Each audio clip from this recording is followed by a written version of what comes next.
Isuot mo ang singsing na ito, Isabella. Ikaw ang karangalan ng pamilya Villanueva, bulong ng aking ama noong umagang yon. Ngunit, bago lumubog ang araw sa harap ng daan-daang mararang, yang bisita sa Makati, itinuro niya ako ng nanginginig na daliri habang sumisigaw. Wala akong anak na magnanakaw, ipalabas ang babaeng yan. Ang mga salitang iyon ay parang kidlat na gumuhit sa gitna ng marang yang bulwagan ng hotel sa Makati. Ang ingay ng mga kubyertos at basong kristal ay biglang napalitan ng nakatutulig na katahimikan. Ang lahat ng mata ng mga bisita, mula sa mga kilalang politiko, mga kasosyo sa negosyo, hanggang sa mga mamamahayag ay nakatutok sa akin. Nakatayo ako sa gitna ng entablado, suot ang aking pinakamagandang bestida na pinili ko pa para sa gabing ito. Ang gabi ng pagdiriwang ng muling pagbangon ng aking ama mula sa kanyang operasyon sa puso.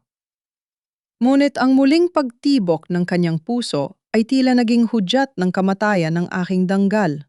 Tiningnan ko ang aking ama si Senador Robert Villanueva. Ang kanyang muka na kaninang umaga lamang ay puno ng pasasalamat habang hinahaplos ang aking buhok sa ospital ngayon ay pulang-pula sa galit. Ang kanyang mga kamay na noong bata pa ako ay siyang nagtatanggol sa akin ay naninginig sa pot habang nakaturo sa aking muka. Ama, hindi totoo yan. Alam mong hindi ko gagawin yan sa pamilya natin? Pilit kong pinatatag ang aking tinig, bagaman sa loob-loob ko ay unti-unti nang nadudurog ang aking mundo. Ngunit bago pa ako makahakbang lapit sa kanya, humarang ang aking kapatid na si Paolo. Ang kanyang mga mata ay balisa pawisan ang kanyang noo, ngunit ang kanyang boses ay puno ng pekeng tapang. Huwag mo nang itanggi, Isabela. Nakuha namin ang mga dokumento. Niloko mo kami. Niloko mo si Papa habang nasa banig siya ng karamdaman. Inilapag ni Paolo sa mesa ang isang makapal na folder.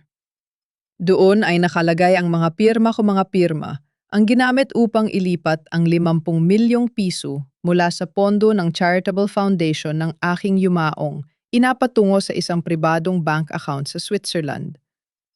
Isang wad na pirma, ngunit napaka-perpekto ng pagkakatulad nito sa aking sulat kamay. Lumingon ako sa lalaking nakatayo sa tabi ni Paolo. Si Adrian.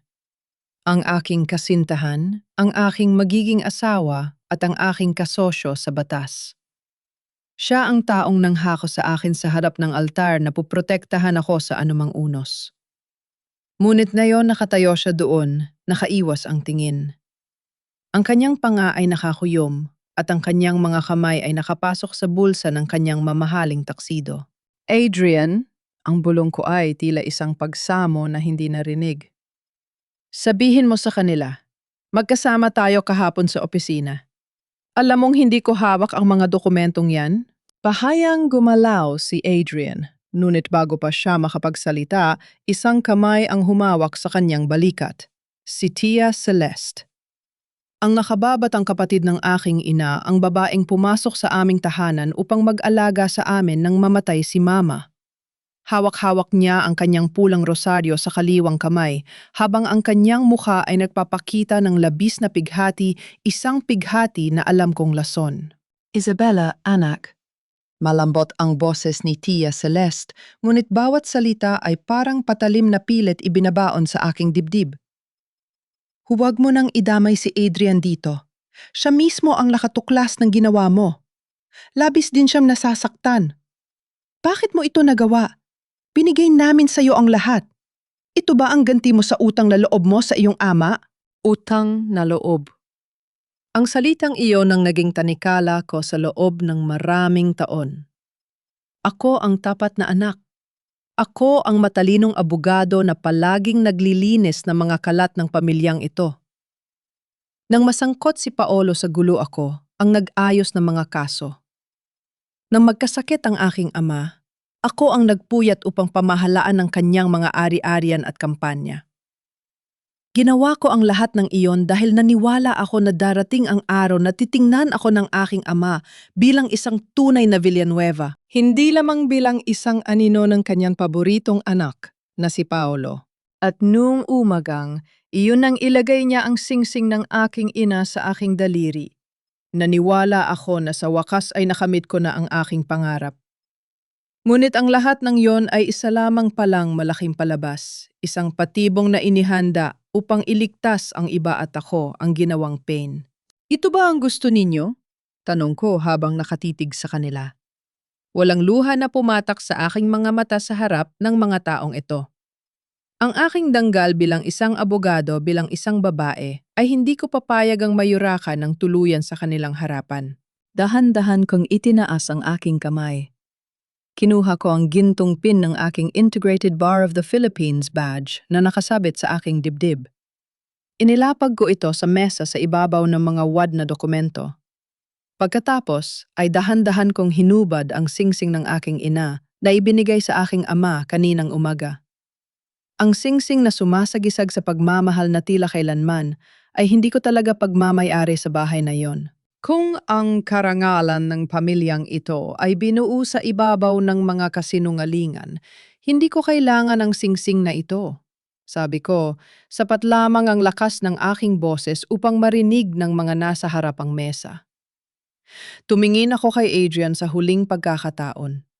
Walang kahit anong emosyon sa aking mukha. Ngunit sa loob ko, alam kong ang pag-ibig na binuo namin sa loob ng 5 taon ay namatay na sa gabing ito. Salamat sa pagpapakita sa akin ng iyong tunay na halaga, Adrian. Lumingon ako sa aking ama. Ang kanyang mukha ay tila sandaling nagpakita ng pag-aalinlangan. Ngunit mabilis itong napalitan ng tigas ng haplusin ni Tia Celeste ang kanyang braso at bumulong sa kanya. Paalam, ama. Tinalikuran ko sila. Naglakad ako palabas ng bulwagan habang ang bulungan ng mga tao ay tila mga bubuyog na sumusunod sa akin. Ang bawat hakbang ko ay mabigat ngunit tuwid ang aking likod. Hindi ako yumuko. Hindi ko hinaya ang makita nila akong umiiyak. Nang makarating ako sa labas ng hotel, sinalubong ako ng malamig na hangin at ng malakas na buhos ng ulan sa Makati. Ang mga mamahaling sasakyan ay nakapila sa harap ng lobby, ngunit wala kahit isa doon ang para sa akin. Wala akong dalang kahit ano kundi ang aking bag na naglalaman ng aking pitaka na may kaanting bariya. Ang aking mga credit card, ang aking kotse, ang aking tirahan, lahat ng iyon ay nakapangalan sa korporasyon ng aking pamilya at alam kong sa mga sandaling ito nakalok na ang lahat ng iyon. Naglakad ako sa ilalim ng ulan, hinayaan kong mabasa ang aking marangyang bestida. Ang lamig ng ulan ay walang-wala kumpara sa lamig na nararamdan ko sa aking puso. Habang naglakad ako patungo sa sakayan ng jeepney, naramdaman ko ang isang kakaibang pakiramdam. Ang pakiramdam na may nakatitig sa akin. Lumingon ako sa likod. Sa gitna ng madilim na kalsada na basang-basa ng ulan, may isang itim na kotse na dahan-dahang gumagalaw sumusunod sa bawat hakbang ko. Ang mga headlight nito ay nakatutok sa aking likuran, tila isang anino na hindi ako tatantanan. Sino ang nasa loob ng sasakyang yon? Sila ba ay ipinadala ni T. Celeste upang tiyakin na hindi na ako muling makakabalik o may iba pang mas madilim na lihim na naghiwait sa akin sa gitna ng gabi? Ang tunog ng makina ng itim na sasakyan sa likod ko ay tila tibok ng isang pusong puno ng pot. Binilisan ko ang aking lakad ang marang, yang bistida ko ay basang-basa na at mabigat sa bawat hakbang. Hindi ako lumingon. Sa mga sandaling tulad nito kapag ang buong mundo mo ay gumuho na ang lumingon ay nangangahulugan ng pagsuko. Sumakay ako sa isang dadaanang jeepney, pinipiga ang natitirang bariya sa aking palad. Ang ulan ay patuloy na humahampas sa plastik na tabing ng jeep, ngunit mas malamig ang pakiramdam sa aking dibdib. Nang bumaba ako sa madilim na sulok ng Pasay bago ako makahakbang patungo sa terminal ng bus, biglang huminto ang itim na sasakyan sa aking tapat. Bumukas ang pinto. Akala ko ay katapusan ko na. Akala ko ay mga tauhan ni Teacher Celeste ang kukuha sa akin upang patahimikin ako ng tuluyan. Ngunit ang bumaba ay isang pamilyar na mukha. Si Mang Caesar ang matapat na driver ng aking yumaong ina. Ma'am Isabella, bulong niya ang kanyang mukha ay puno ng pag-aalala habang hinahawakan ang aking basang braso. Huwag po kayong matakot. Sumunod ako mula sa Makati upang tulungan kayo. Inabot niya sa akin ang isang lumang sobre. Ito lang po ang naipon ko. Umalis na po kayo ng Maynila. Pumunta kayo sa Batangas, sa bayan ng inyong ina. Doon ay ligtas kayo. Mang Cesar! Nang hinig ang aking boses. Siya lamang ang tanging taong nagpakita ng malasakit sa akin sa gabing ito ng pagtataksil. Ma'am, pakinggan ninyo ako. Seryoso ang kanyang tinig at may kakaibang takot sa kanyang mga mata habang sumusulyap sa paligid. Huwag na huwag kayong magtitiwala kay Tia Celestmo. Siya ang may hawak sa lahat. May mas malalim pa siyang balak. Bago ko pa siya matanong, nang higit pa mabilis na siyang sumakay muli sa sasakyan at umalis iniwan ako sa gitna ng terminal. Hawak ang sobre ni Mang Cesar, sumakay ako sa huling bus biyaheng Batangas. Sa buong biyahe, habang ang labas ng bintana ay unti-unting dumidilim at lumalayo sa marang, yang ilaw ng Maynila, ang isip ko ay bumalik kay Adrian. 5 taon. 5 taon kaming nangarap na magkasamang magtatayo ng sarili naming opisina ng batas. Naniwala ako na ang kanyang pagmamahal ay kasing tapat ng kanyang mga pangako. Ngunit sa isang iglap, pinili niya ang kanyang sariling kaligtasan. Pinili niyang manahimik habang pinapanood akong mamatay sa harap ng lahat. Ang sakit ng kanyang katahimikan ay mas matalim pa kaysa sa sampal ng aking ama o sa sigaw ng aking kapatid na si Paolo. Bakit, Adrian? Tanong ko sa hangin habang ang ulan ay patuloy na dumadaloy sa salamin ng bintana. Ang ginto sa aking daliri ay wala na. Ngunit ang marka ng singsing ay tila nakaukit pa rin sa aking balat, isang patuloy na paalaala ng aking kabiguan. Nakarating ako sa Batangas bago mag-book ang liwayway. Ang hangin dito ay amoy asin at basa ng ulan. Ang katawan ko ay nanginginig sa lagnat at labis na kapaguran.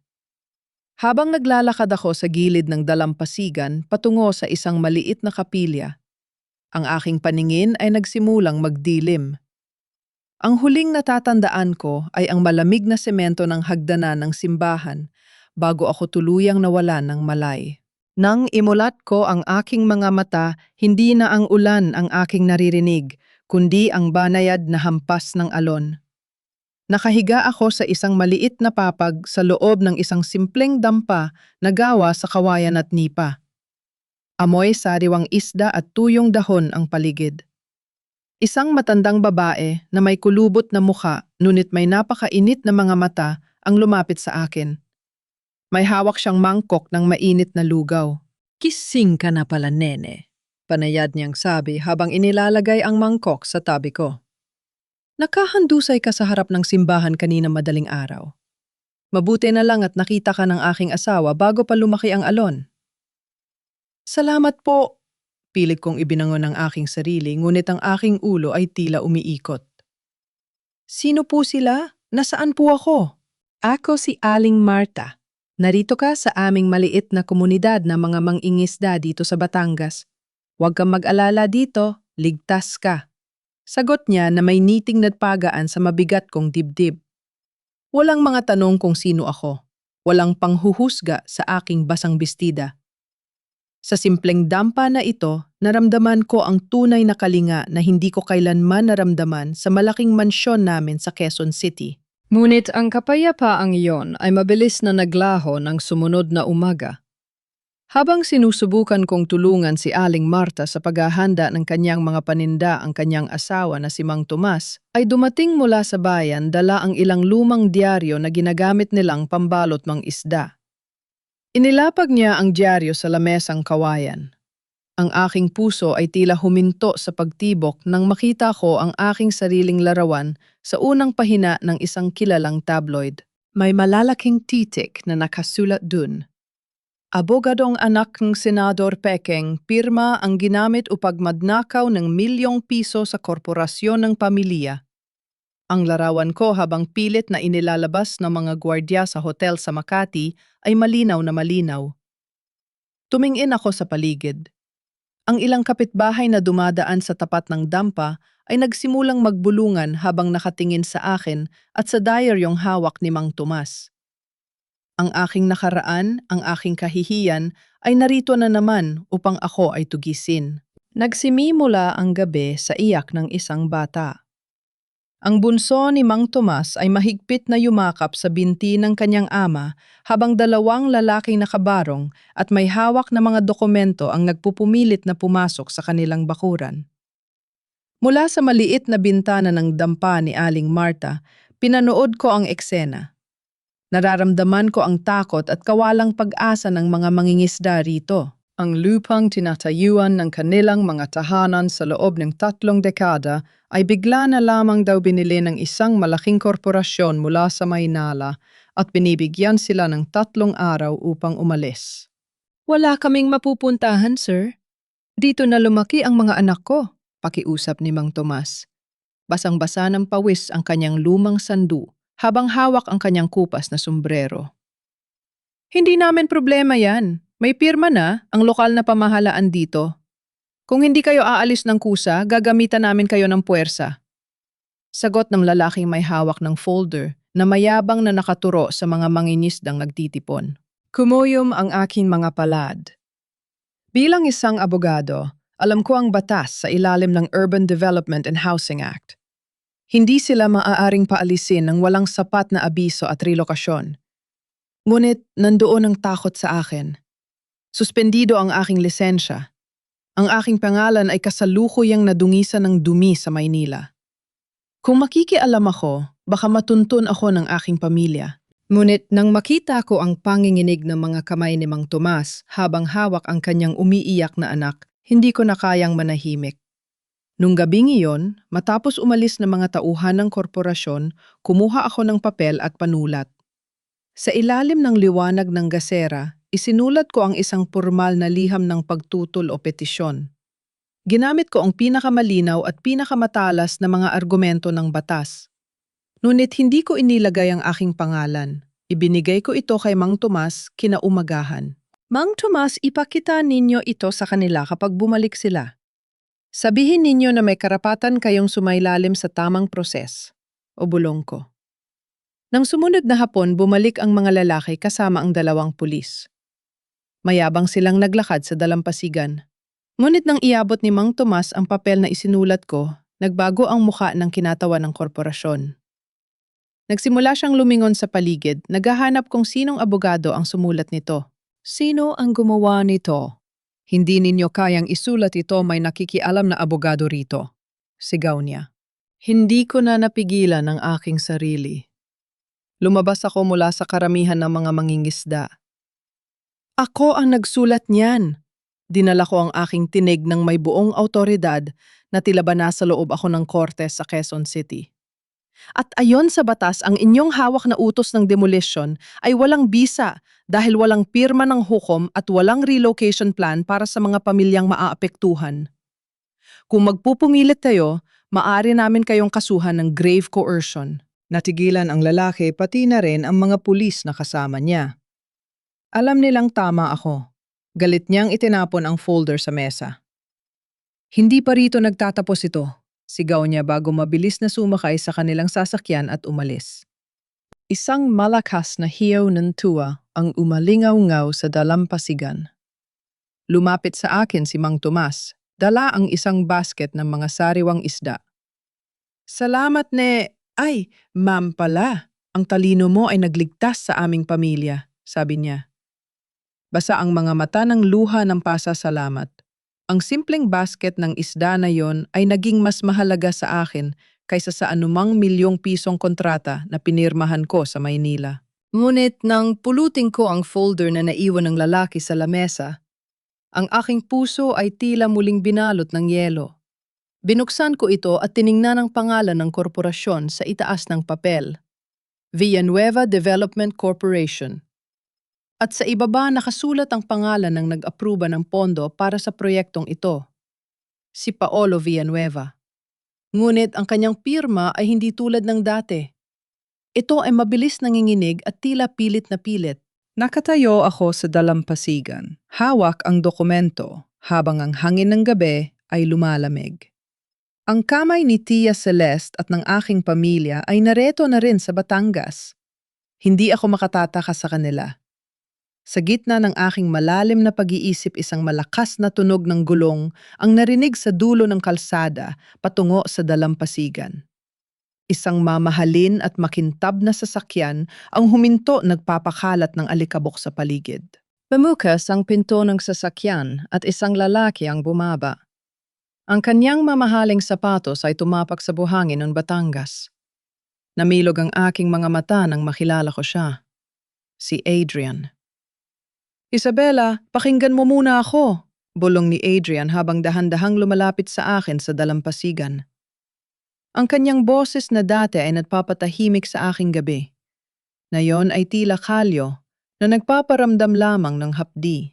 Nakatayo ako sa gilid ng dalampasigan, hinahayaan ang malamig na tubig ng dagat na humalik sa aking mga paa.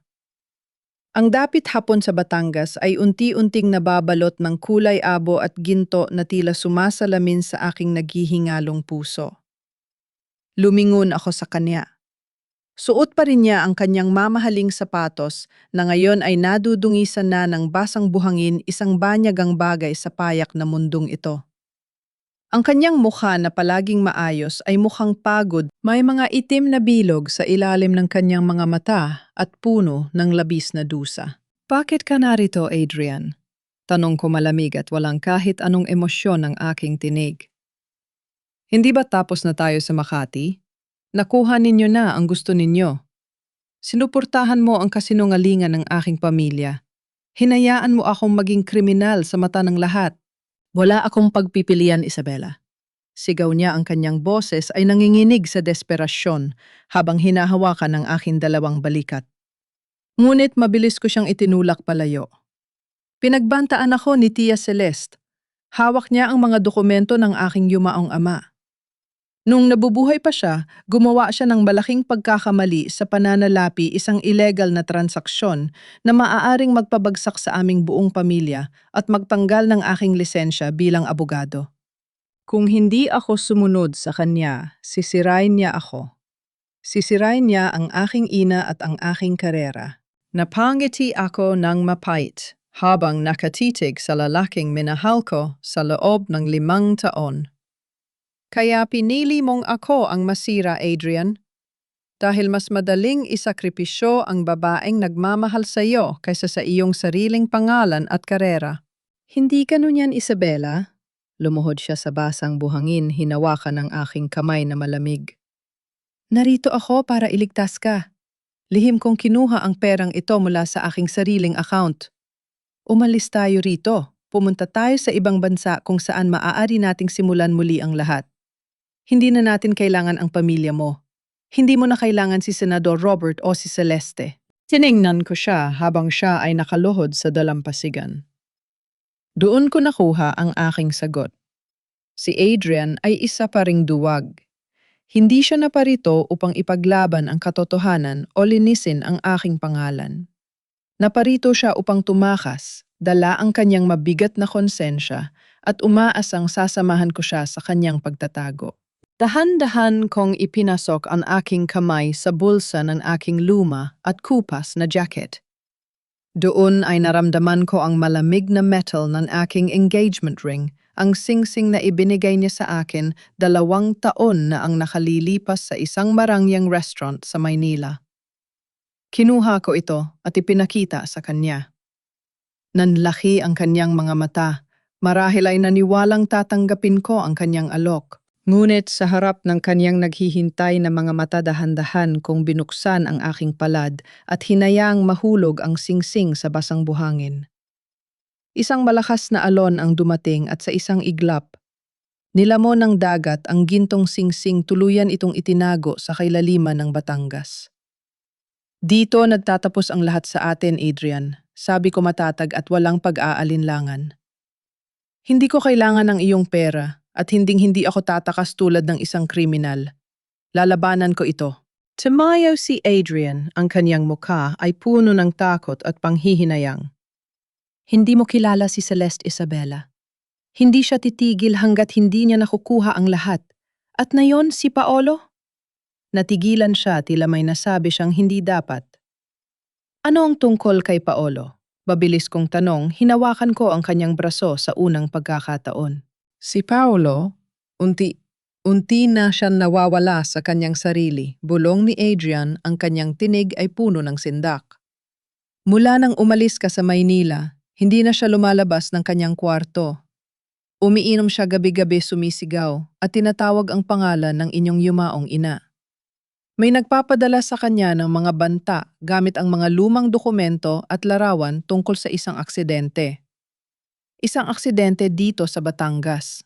Inabot ni Adrian sa akin ang isang kulay tsokolating sobre mula sa kanyang sasakyan.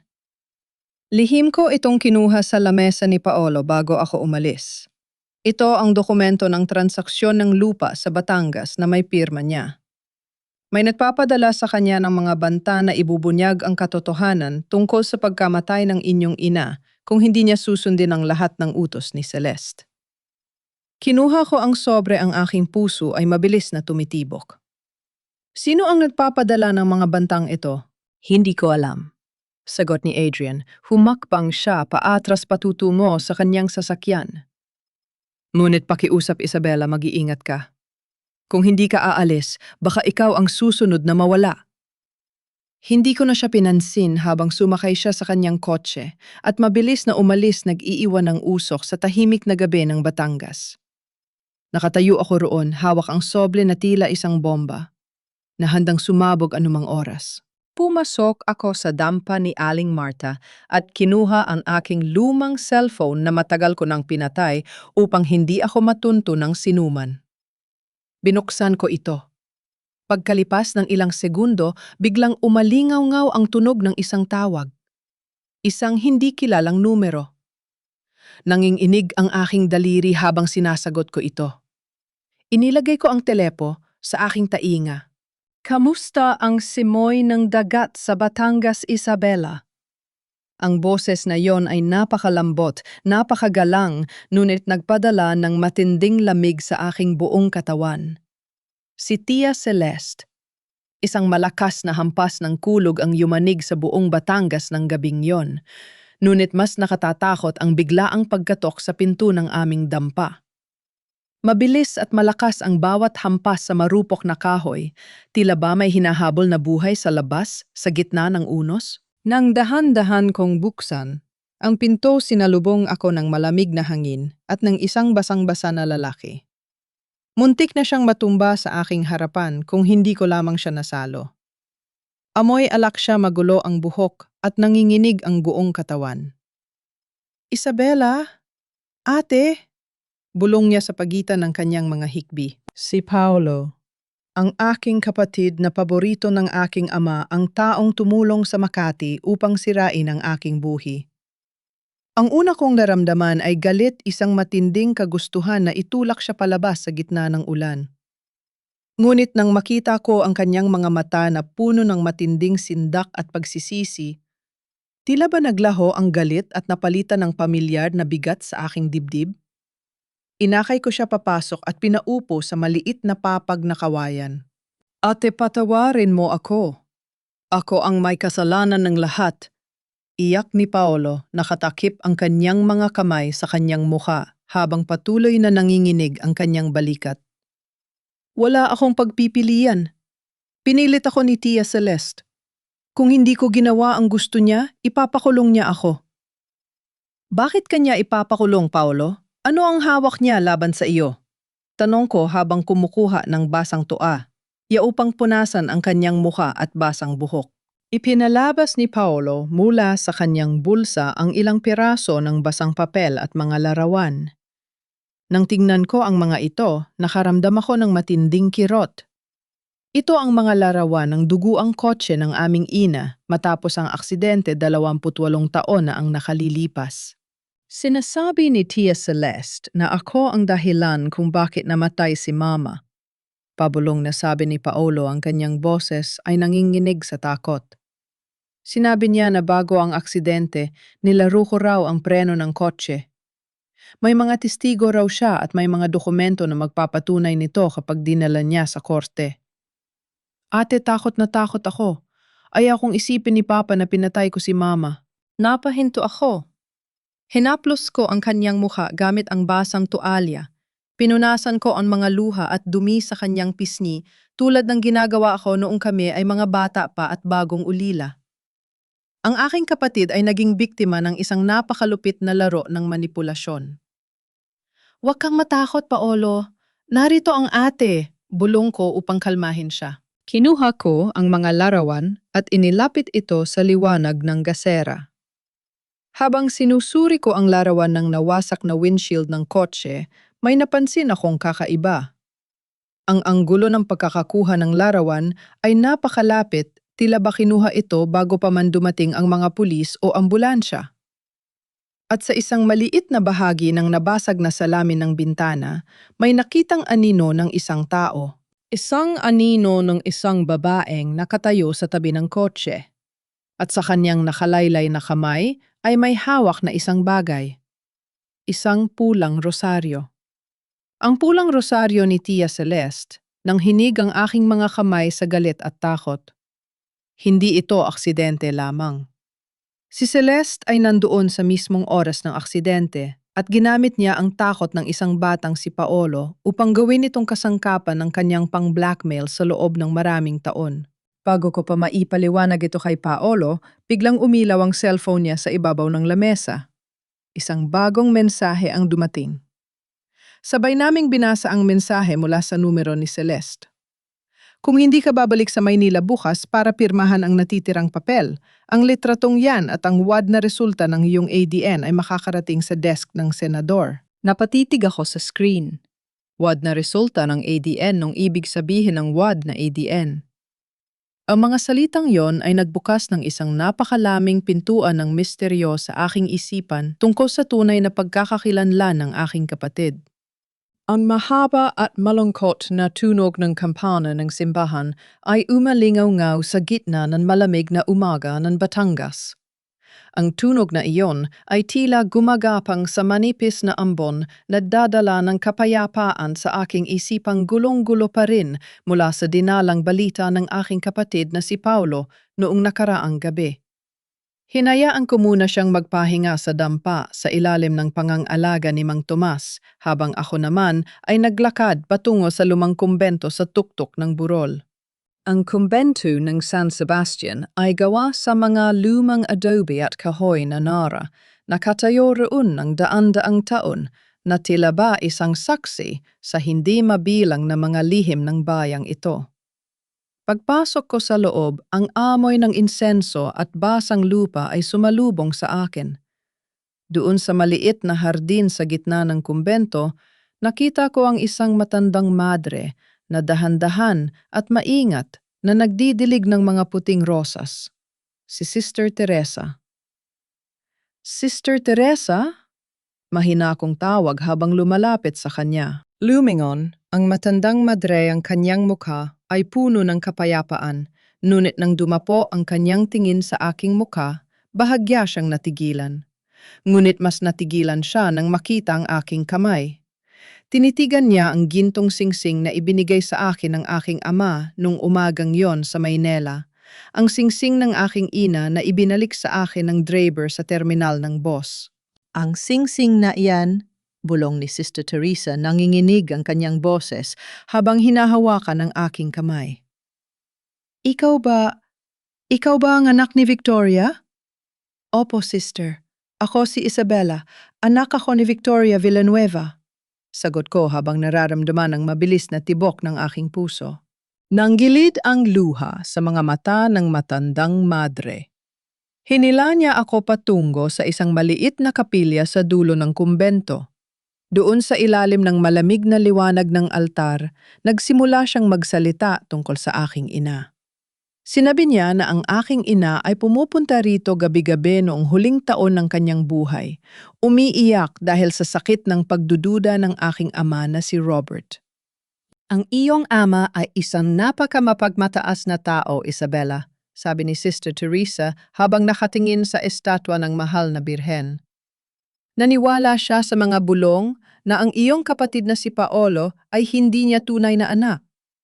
May nagpakita sa kanya ng isang wad na DNA test na nagsasabing si Paolo ay anak ng ibang lalaki. Ang paratang na yon ang pumatay sa puso ng iyong ina bago pa man siya na aksidente. Sino ang gumawa niyon, sister? Tanong ko, halos mapigtas ang aking hininga. Ang kaniyang sariling kapatid si Celeste, bulong ng madre. Si Celeste ang nag-ayos ng lahat upang makuha ang tiwala ng iyong ama at dahan-dahang ilayo si Victoria sa pamilya.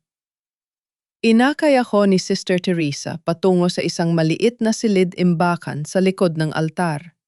Doon binuksan niya ang isang lumang cabinet na gawa sa nara at inilabas ang isang maliit na kahon na gawa rin sa kahoy. Bago mamatay ang iyong ina, iniwan niya ito sa akin. Sinabi niya na ibigay ko ito sa iyo kapag dumating ang tamang panahon.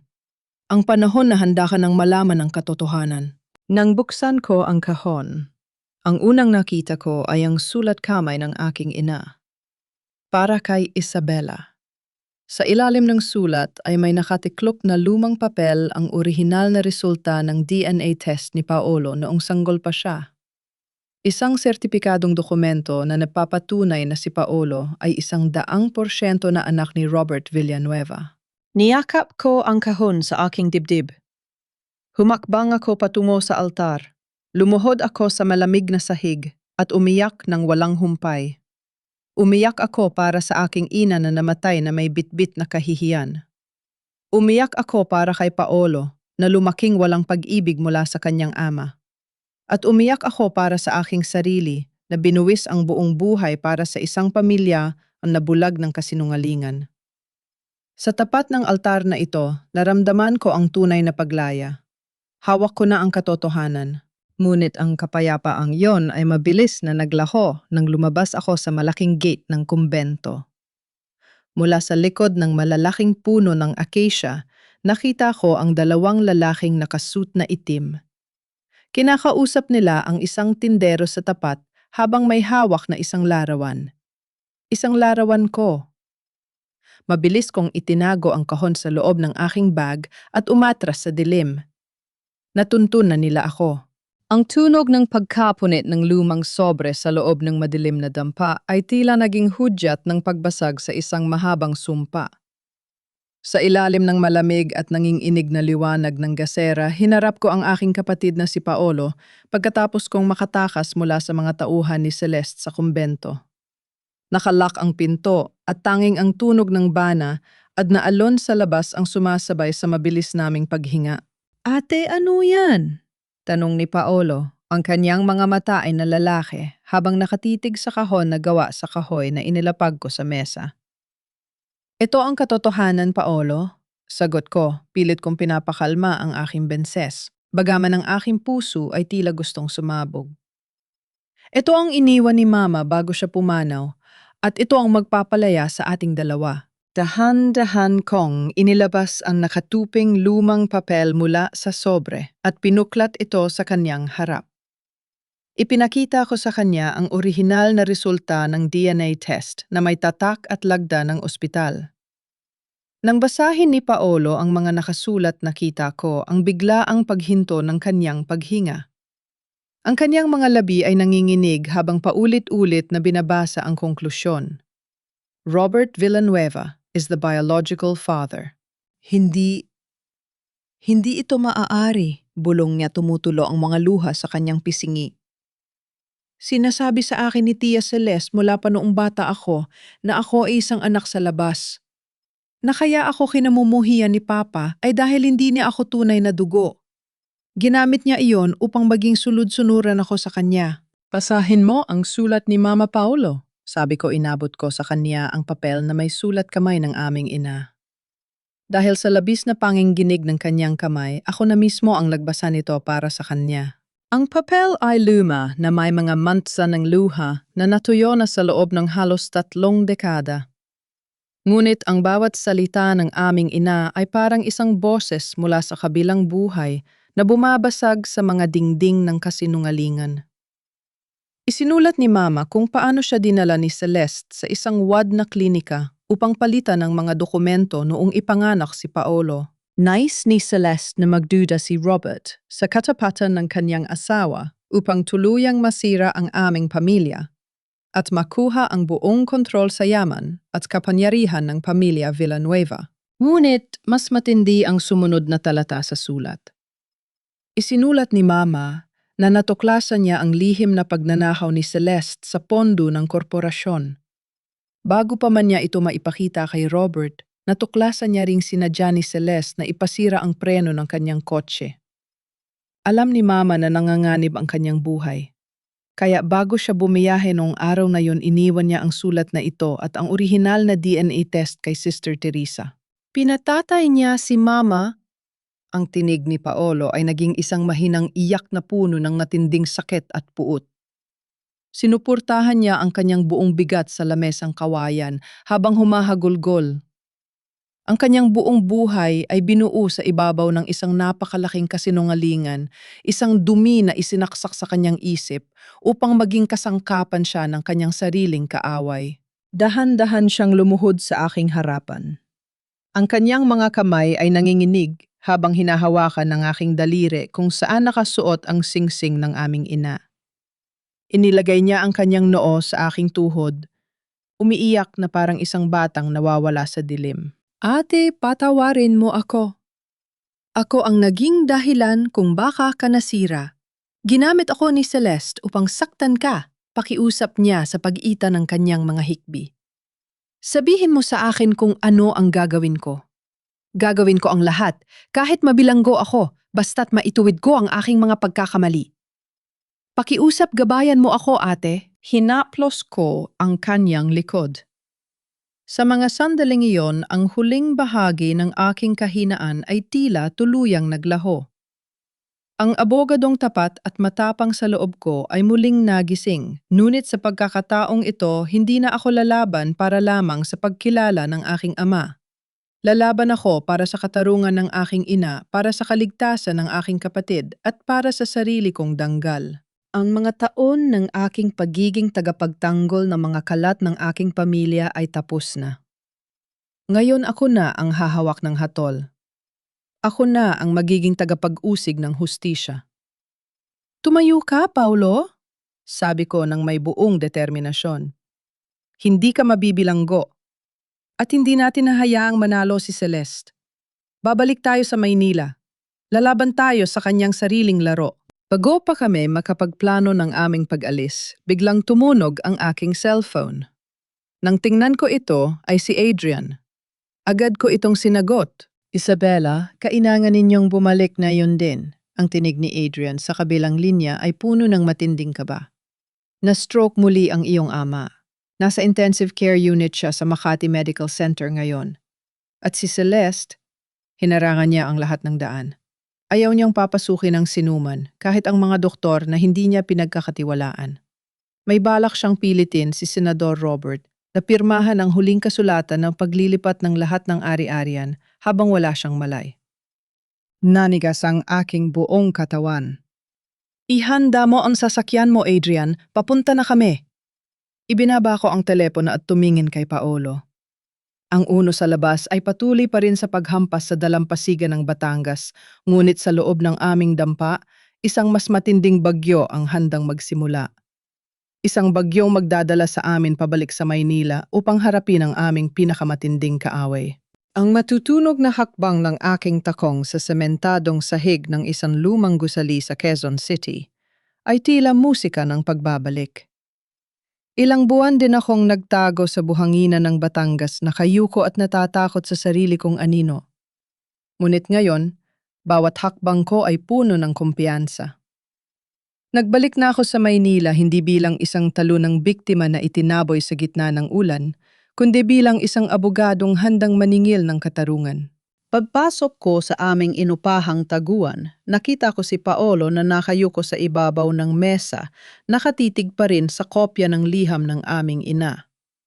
Ang kanyang mga mata ay pugto, ngunit may bagong tapang na sumibol sa kanya.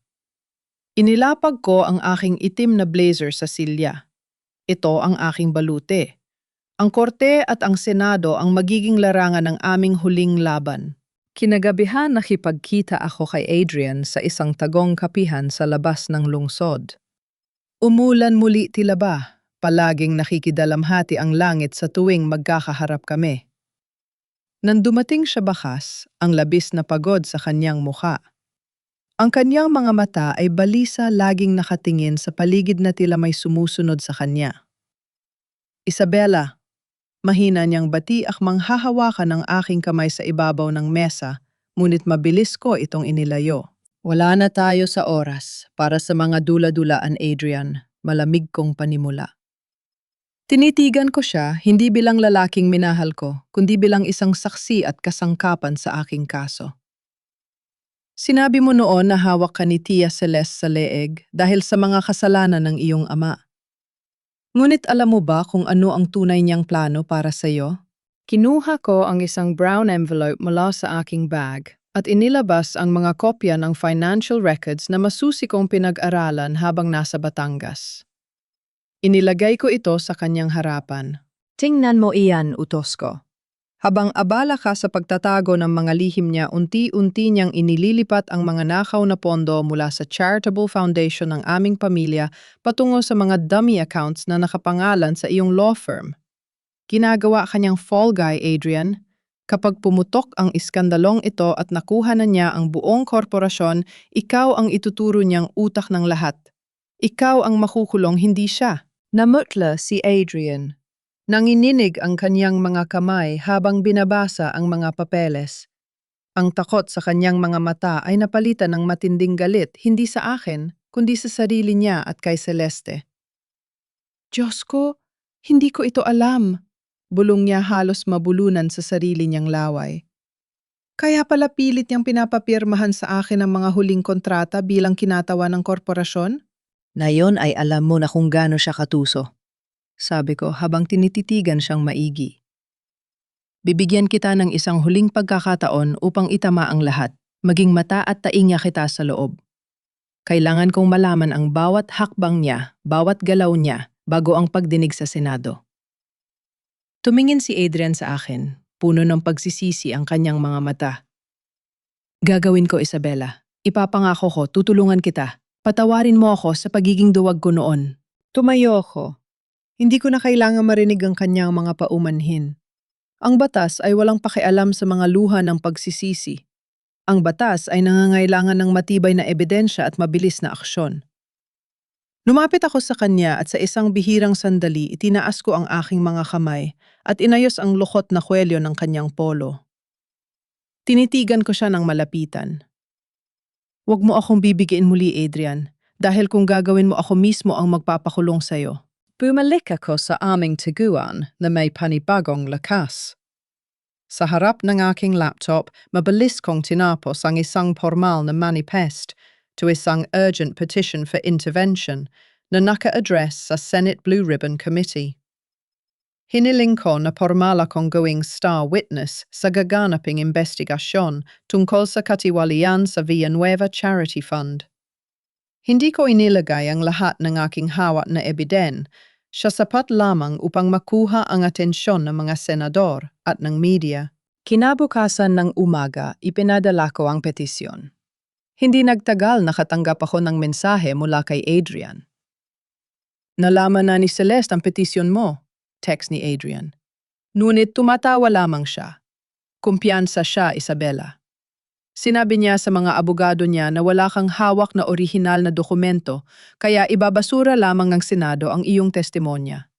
Ang lahat daw ng orihinal na papeles ay nakatago ng ligtas sa bodega ng pamilya Villanueva. Napangiti ako. Ang labis na pagtitiwala sa sarili ang magiging sarili niyang lason. Kinuha ko ang aking telepono at inilabas ang orihinal na resulta ng DNA ni Paolo na may selyo ng ospital. Kumuha ako ng litrato ng isang maliit na bahagi nito sapat na upang makita ang pirma ng doktor na binayaran niya noon at ang lumang petsa. Ipinadala ko ito ng direkta sa personal na numero ni Tia Celeste, kalakip ang isang maikling mensahe. Magkita tayo sa Senado, Tia Celeste. Lumipas ang 1 oras. 2 oras. Tahimik ang aking telepono. Alam kong sa mga sandaling ito, unti-unti nang nawawasak ang kanyang huwad na kapayapaan at nagsisimula na siyang mataranta. Ngunit pagsapit ng 11:00 ng gabi, biglang nagring ang aking cellphone. Si Adrian. Nang sagutin ko ito, ang kanyang boses ay puno ng matinding gulat at hingal tila ba tumatakbo. Isabella, nakita ni Celeste ang text mo, sigaw niya sa kabilang linya. Nagwawala siya. Narinig ko ang utos niya sa kanyang mga tauhan. Susunugin nila ang bodega ng mga dokumento ngayong gabi. Walang ititirang papel. Nanigas ang aking dugo, ngunit mas nakapanghihilakbot ang sumunod niyang sinabi. Isabella, inilabas nila si Senador Robert mula sa Ospital Dina. Nila ang papa mo sa bodega upang piliting pumirma sa huling deed of assignment bago nila tupukin ang buong lugar. Kailangan nating pumunta ngayon din. Ibinaba ko ang telepno. Wala ng oras. Ang amoy ng gasolina at maitim na usok ay tila umaabot na sa aking isipan, nagbabadyang lamunin ang huling natitirang hininga ng aming pamilya. Ang matinis at nakatutulig na sirena ng bumbero ay tila matutulis na patalim na humihiwa sa madilim na langit ng Maynila. Ngunit mas mabilis pa sa mga truck ng bumbero ang pag-arurot ng aming sasakyan patungo sa lumang bodega ng pamilya Villanueva sa labas ng lungsod. Mahigpit ang hawak ko sa manibela habang si Paolo sa passenger seat ay nanginginig at panay ang pagtawag sa numero ng pulisya. Pagliko namin sa kanto, sumalubong sa amin ang isang nakapanghihilakbot na tanawin. Ang buong bubungan ng malaking bodega ay nilalamon na ng nagangalit na apoy. Ang maitim na usok ay pumailan lang sa hangin, dala ang amoy ng nasusunog na papel, kahoy at gasolina. Walang kahit isang gwardiya sa paligid. Inabandona na ang lugar. Ate, ang laki ng apoy! Hindi na tayo pwedeng pumasok! Sigaw ni Paolo nang ihinto ko ang sasakyan malapit sa gate. May Juan ka rito! Hintayin mo ang mga pulis at ambulansya! Utos ko. Mabilis kong kinuha ang bote ng tubig sa sasakyan, ibinuhos ito sa aking panyo at itinakip sa aking ilong at bibig. Wala na akong pakialam sa panganib. Ang tanging tumatakbo sa isip ko ay ang buhay ng aking ama. Tumakbo ako papasok sa isang maliit na pinto sa gilid ng bodega na naiwang nakaawang. Pagpasok ko tila, ako sumuong sa bunganga ng impyerno. Ang init ay nakapapaso sa balat at ang usok ay pumupunit sa aking baga. Ang mga hilera ng mga cabinet na naglalaman ng kasaysayan, kontrata at mga lihim ng aming pamilya sa loob ng 3 dekada ay isa-isa nang nagiging abo. Papa! Sumigaw ako, ngunit tanging ang lagitik ng nasusunog na kahoy ang sumagot sa akin. Papa, nasaan ka? Sa kalagitnaan ng makapal na usok sa dulo ng pasilyo, malapit sa lumang opisina, nakita ko ang isang figurang nakahandusay sa sahig. Tumakbo ako palapit, halos madapa sa mga nagkalat at nasusulog na folder. Doon sa malamig na semento na unti-unti nang umiinit dahil sa apoy nakita ko ang aking ama, si Senador Robert Villanueva. Ang haligi ng aming pamilya, ang higanteng politiko na tinitingala at kinatatakutan ng marami ngayon, ay tila isang marupok na tuyong dahon. Nakahawak siya sa kanyang dibdib, nahihirapang huminga, at ang kanyang mukha ay balot ng uling at pawis. Sa tabi ng kanyang nanginginig na kamay ay isang piraso ng papel, ang dokumento ng paglilipat ng yaman, na pilit ipinapirma sa kanya. May bahid ng kanyang dugo mula sa pag-ubo. Nang makita ko siya sa ganong kalagayan, laglaho ang lahat ng galit at pait sa aking puso. Wala na ang alaala ng gabing itinaboy niya ako sa Makati. Wala na ang sakit ng kanyang mga masasakit na salita. Sa sandaling yon, hindi siya ang mapagmataas na senador. Siya ang aking ama at ako ang kanyang anak. Ang dugo ng pamilya ay mas malapot pa kaysa sa anumang kasinungalingan na naghiwalay sa amin. Papa, nandito na ako. Ililigtas kita. Humihikbi kong bulong habang inilalagay ang kanyang mabigat na braso sa aking balikat. Pilit ko siyang ibinangon. Iminulat niya ng bahagya ang kanyang mga mata. Nang makilala niya ako, mas lalong bumilis ang kanyang pag-ubo. Isabella, anak ko, wag na muna kayong magsalita, Papa. Kailangan nating lumabas. Ngunit bago pa kami makahakbang patungo sa pinto, ang pinasukan ko isang malaking nasusunog na biga ang bumagsak humarang sa aming daanan. Umatras kami. Tumingin ako sa paligid, hinahanap ang main exit. Nang makarating kami sa malaking pintuan sa harapan, pilit ko itong itinulak. Ngunit hindi ito gumalaw. Tulalo buksan ninyo ito, sigaw ko sabay hampas sa makapal na bakal ng pinto. Mula sa likuran, narinig ko ang pamilyar na boses. Isabella, umatras kayo! Isang malakas na kalampag ang umalingaw-ngaw. Bumukas ng pilit ang isang bahagi ng pinto at mula sa awang ay pumasok si Adrian. Basang-basa rin ang kanyang polo, may hawak na bakal na pamalo na ginamit niya upang sirain ang kandado. Kinandado nila ang pinto mula sa labas. Hingal na sigaw ni Adrian habang tinutulungan akong buhatin si Papa.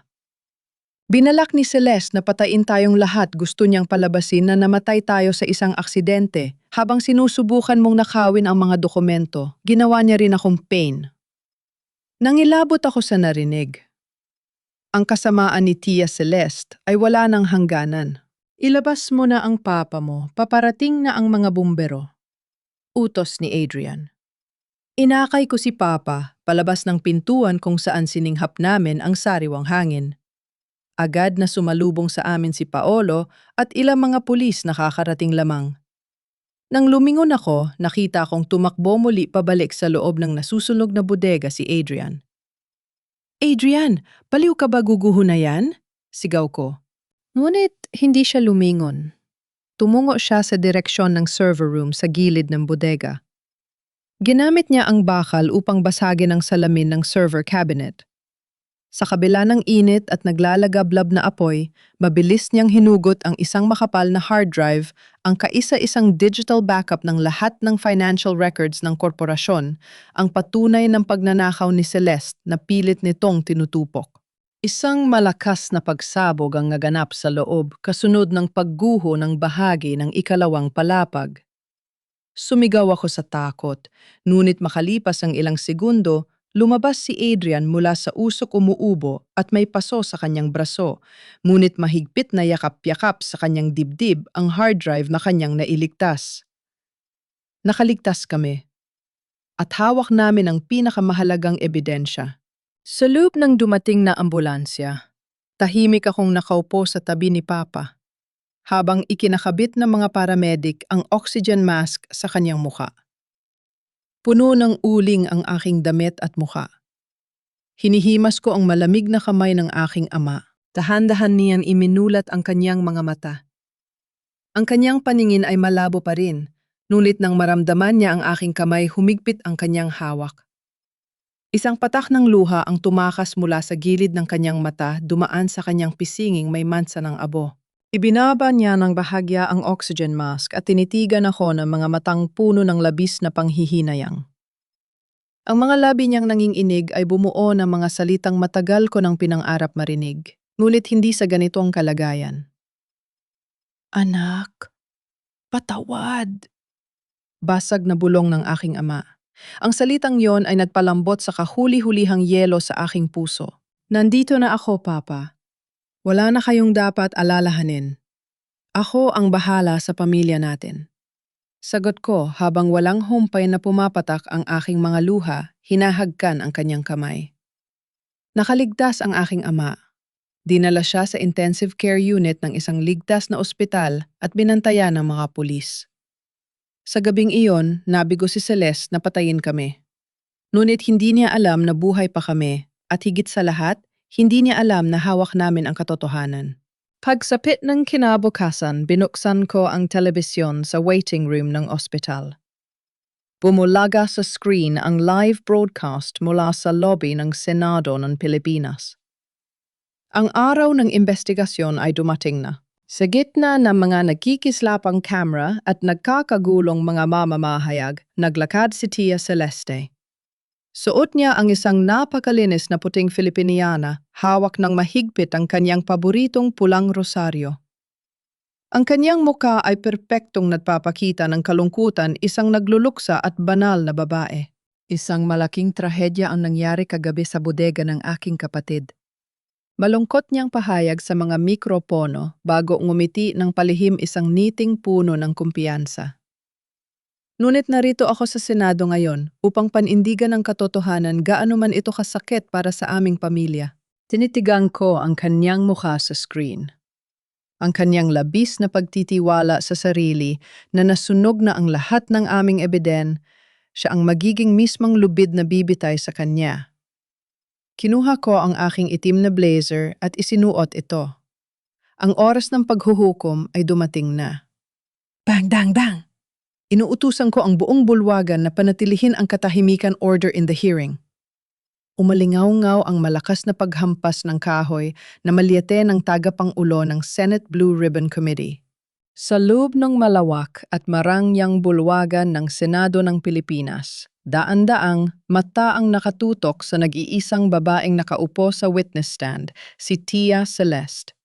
Suot ang kanyang malinis at puting Filipiniana, patuloy niyang pinupunasan ang kanyang mga peking luha gamit ang isang panyo habang ang kanyang paboritong pulang rosaryo ay nakapulupot sa kanyang mga daliri. Mr. Chairman, malumanay at nanginginig na boses ni Celeste, isang perpektong pag-arte ng isang nagdurusang kapamilya.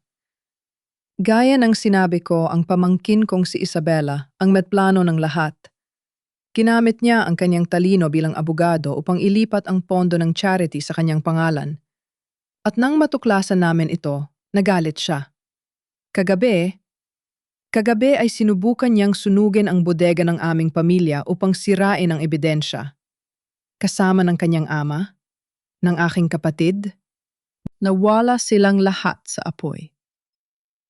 Nagsimimulang magbulungan ng mga tao sa gallery.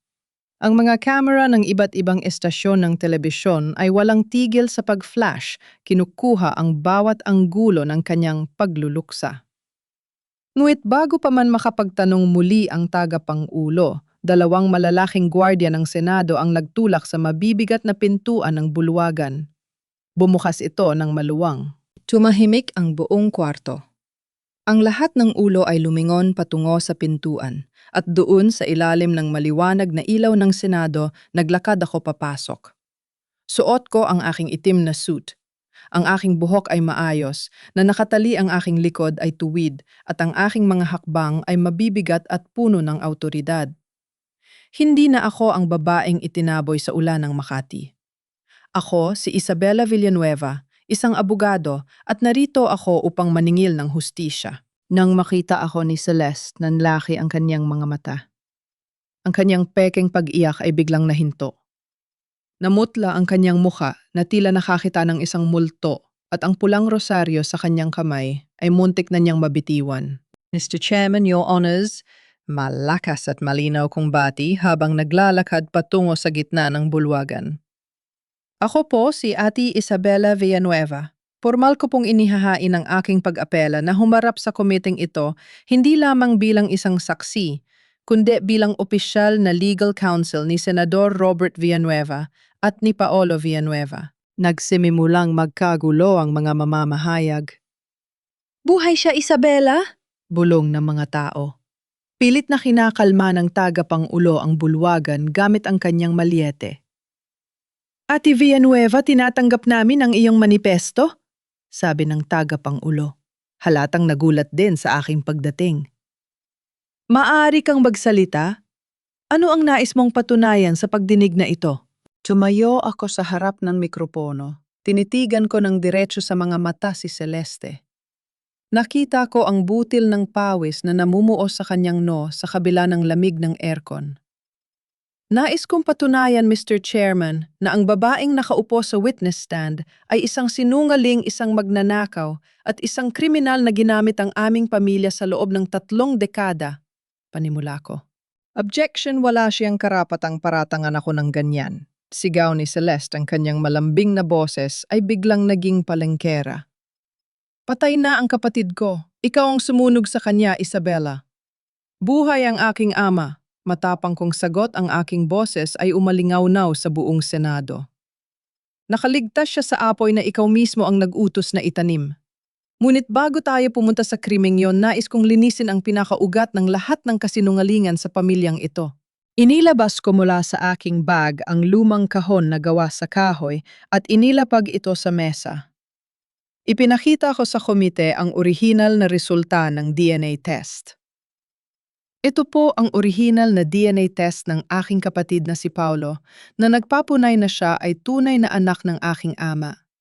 Sa loob ng 28 taon, nilaso ni Celeste ang isip ng aking ama gamit ang isang peking dokumento upang sirain ang pangalan ng aking yumaong ina at upang kontrolin ang aking kapatid.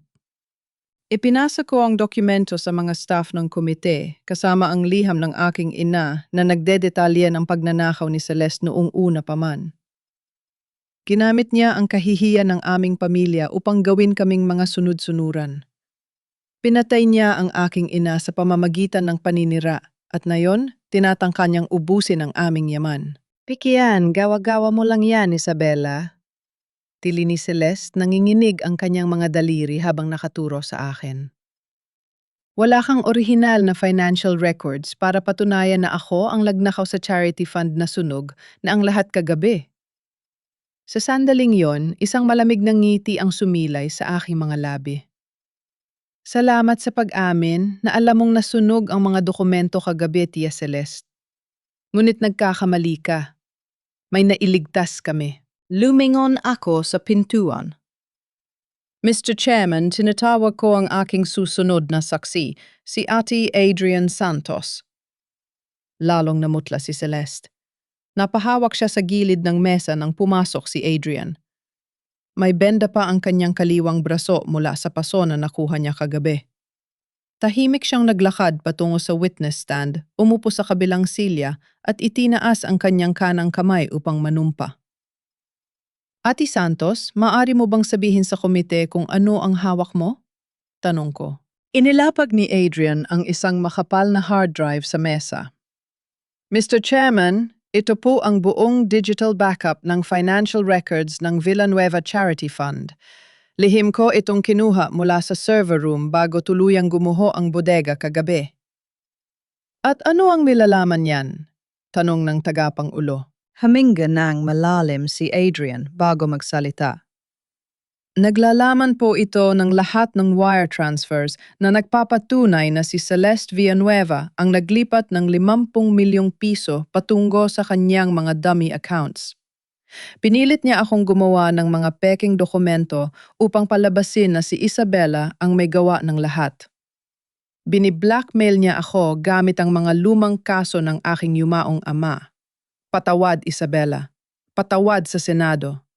Handa po akong harapin ang parusa sa aking sabuatan.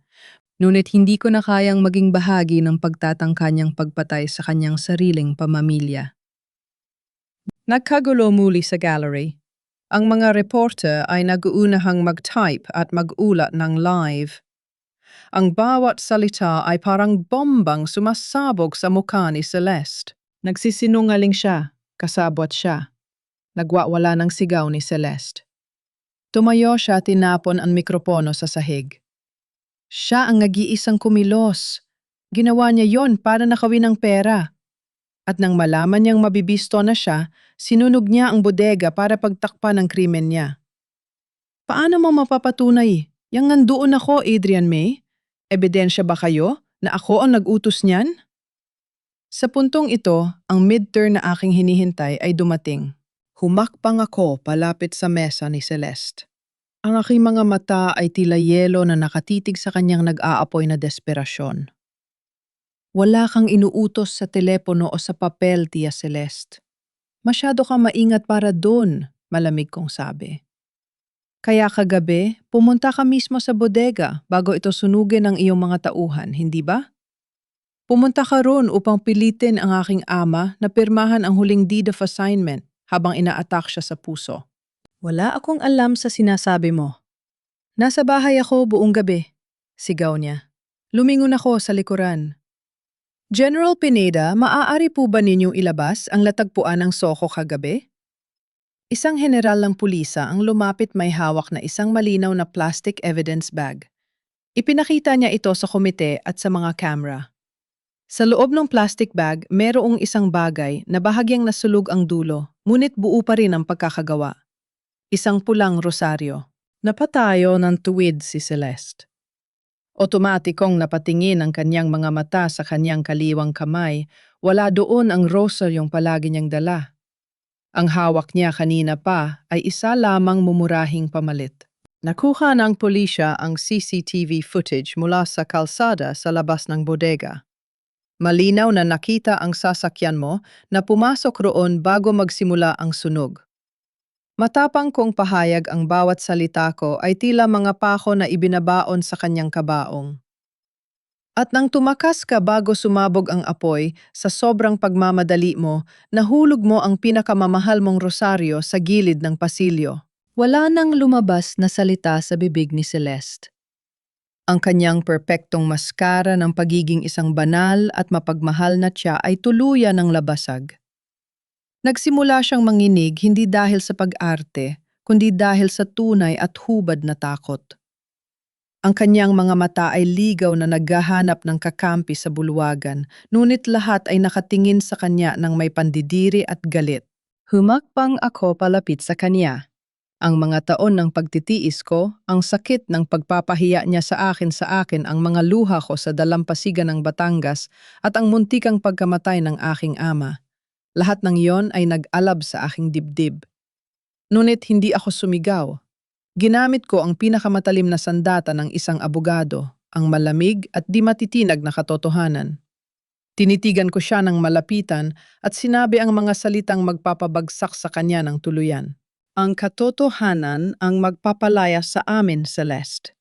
At ang kasinungalingan mo ang magpapakulong sa iyo. Natahimik ang buong bulwagan matapos kong bitawan ang mga salitang yon. Ang tagapangulo ng komite ay tumanggo sa mga pulis na nakatayo sa gilid. Celeste Villanueva, inuaresto ka namin sa kasong plunder arson at 2 bilang ng frustrated murder. Pormal na idineklara ng general habang lumalapit ang 2 babaeng pulis. Huwag ninyo akong hawakan, mga bobo. Wala kayong alam. Nagwawala si Celeste, sumisipa at sumisigaw habang pilit na inilalagay ang posas sa kanyang mga pulso. Akin ang korporasyon. Akin ang lahat ng ito. Mga walang utang na loob, inalagaan ko kayo. Ngunit wala nang nakikinig sa kanyang mga sigaw. Kinaladkad siya ng mga pulis, palabas ng bulwagan kasabay ng walang tigil na pag-flash ng mga kamera at ang pagkakagulo ng buong bansa na nanonood ng live broadcast. Nakatayo lamang ako ron, pinagmamasdan ang pagbagsak ng halimaw na sumira sa aming buhay. Nararamdaman ko ang mabilis na tibok ng aking puso, ngunit sa unang pagkakataon, matapos ang napakahabang panahon, may kasama itong kapayapaan. Ang aking danggal, ang aking pangalan, at ang lisensya ko bilang abogado, nabawi ko na ang lahat. Ngunit ang hindi ko inaasahan ay ang nangyari kasunod. Bumukas muli ang malalaking pintuan ng Senado. Natahimik ang mga taong papabas na sana.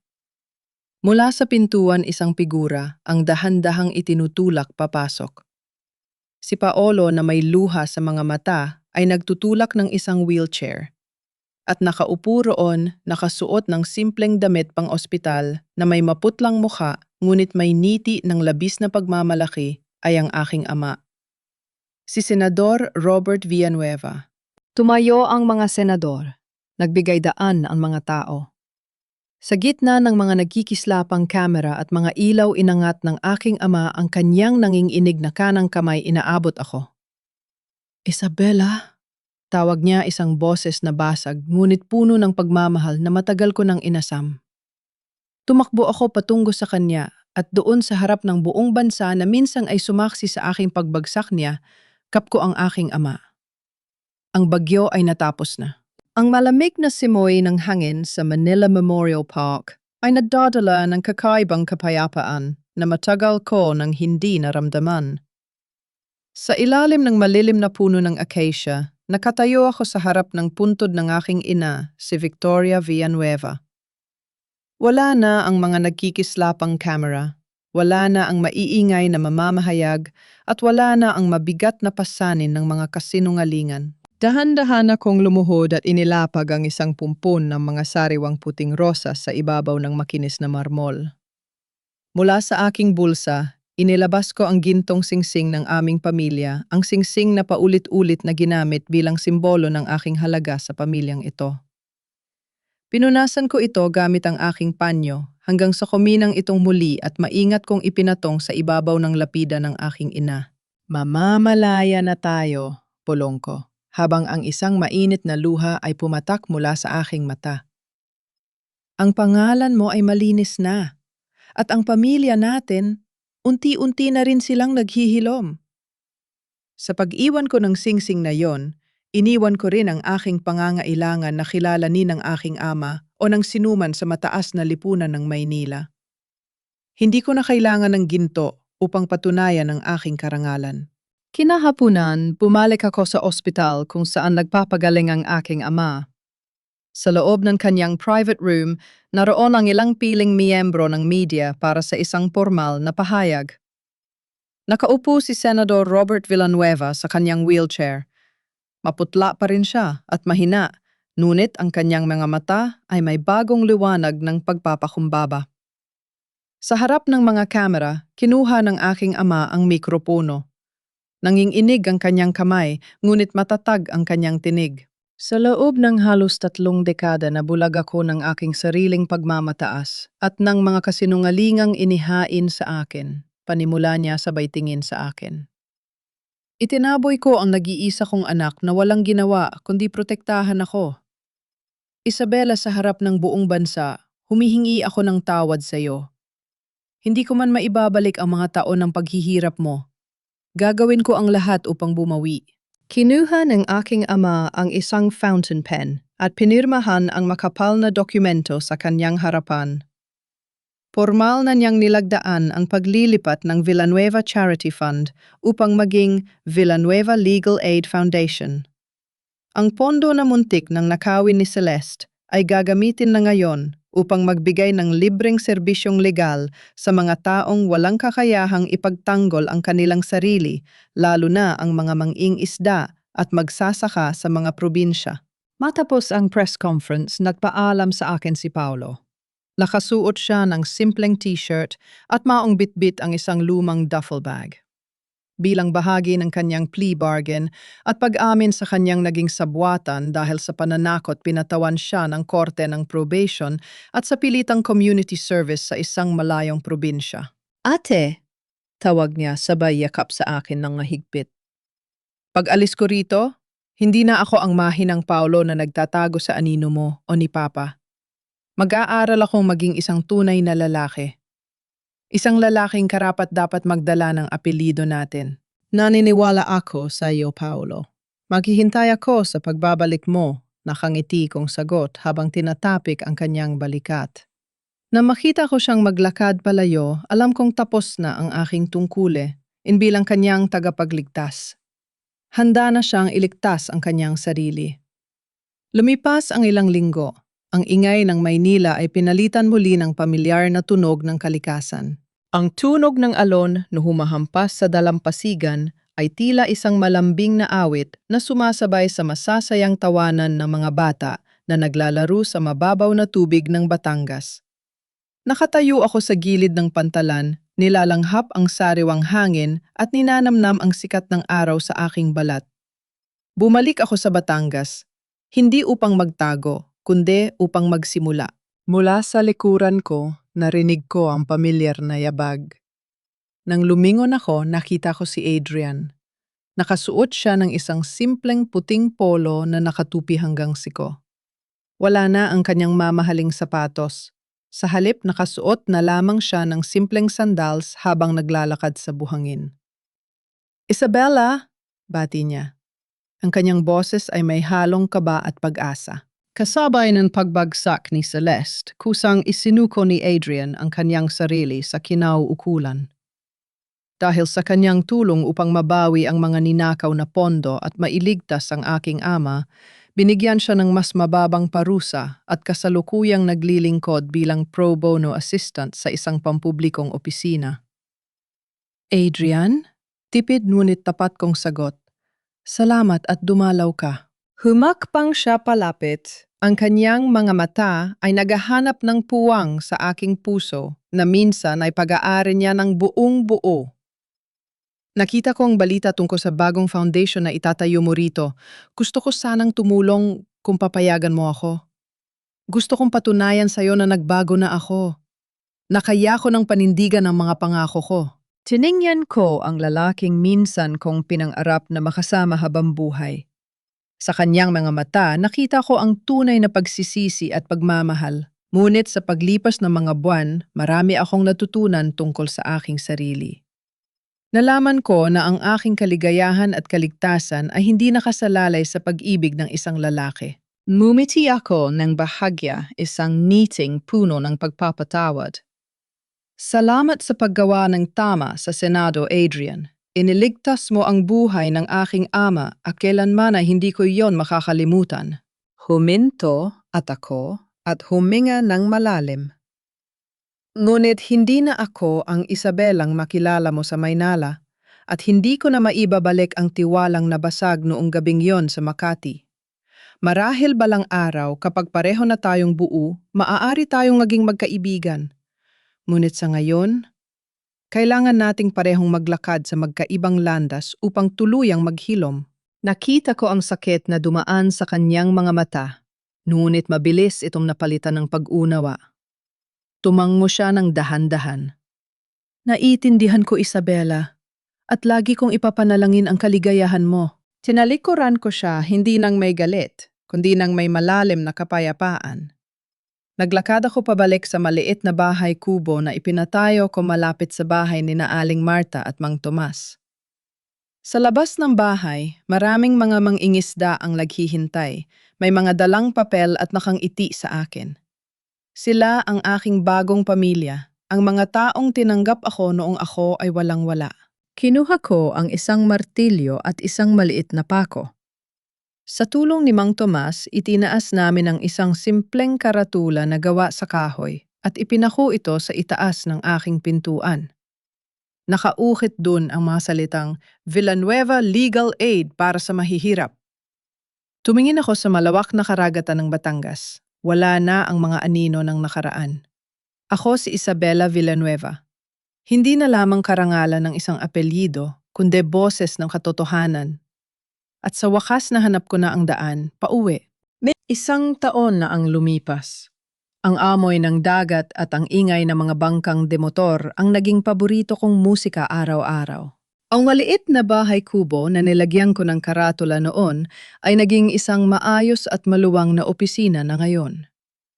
Ang Villanueva Legal Aid ay nakatulong na sa daan-daang mangingisda at magsasaka, hindi lamang dito sa Batangas, kundi maging sa mga karatig probinsya. Wala na akong suot na mamahaling suit at lalong wala na ang kumikinang na mga alahas na minsan ay naging simbolo ng aking pagkakakulong. Mas komportable na ako ngayon sa simpleng blusa at maong habang nakikipag-usap sa mga taong higit na nangangailangan ng gabay ng batas. Ate, heto na ang mga bagong papeles mula sa munisipyo. Narinig ko ang masiglang boses mula sa labas ng aking opisina. Nang lumingon ako, nakita ko si Paolo. Pawisan siya dahil sa pagbubuhat ng ilang kahon ng supply para sa mga mangingisda, ngunit may napakalaking ngiti sa kanyang muka. Wala na ang maangas at duwag na Paolo ng nakaraan. Mula nang mag-umpisa ang kanyang community service at tulungan niya ako sa foundation, natuto siyang makisalamuha at magtrabaho ng marangal. Siya na ngayon ang pinagkakatiwalaan kong tagapag-ugnay ng aming pondo mula sa Maynila. At tungkol naman sa Maynila, madalas na kaming mag-usap lipapa sa telepo. Ibang-iba na ang kanyang boses na yon. Wala na ang diktador na senador. Sa halip nadidinig ko ang isang amang puno ng pasasalamat sa bawat araw na siya ay nabubuhay at nabigyan ng pagkakataong itama ang kanyang pamilya. Sa ibabaw ng aking mesa, biglang tumunog ang fax machine. Isang formal na legal draft ang lumabas, perpektong nakaayos at handa na para sa pagdinig bukas sa korte.